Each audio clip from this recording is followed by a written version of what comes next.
Salam aleykum. Deməli, mis 2 sulfat, üstə gəl magnezium, əmələ gəlir magnezium sulfat, üstə gələk mis, lövhə 20 qramdır. 280 qram 40% mis 2 sulfat, 280 vurulsun 40, bölünsün 100, 112 qram mis 2 sulfat eləyəcək. Və bu zaman deyir ki, burada sonda məhlulda duzların kütlə payı eyni olur. Yəni kütlələri eyni olur. Özümüzdən bura x yazaq. Hər kəsin əmsalını x-ə bıraq. Və görürsünüz ki, mis 2 sulfat 112 qramdır. Solda duran sərf olur.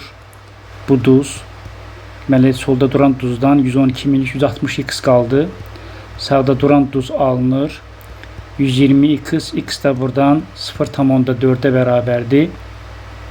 Artıq biz x-i 0,4 tapdıq. İndi isə lövhəyə baxaq. Lövhə bunlardır. Lövhə əvvəl 20 idi. Solda duran sərf olur.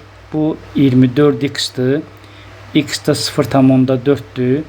Yəni 0,4'ü biz 24'e vuranda 9,6 sərf olur. Sağda duransa əlavə olunur, çünki alınıbdır. O da 64 x-dir. 64'ü vuracam 0,4'e. Bu da deməli 25,6 eləyir. Və bunu hesablayırıq. 20'dən çıxıram 9,6'nı və üzərinə gəlirəm 25,6'nı. Doğru cavab 36 edəcək.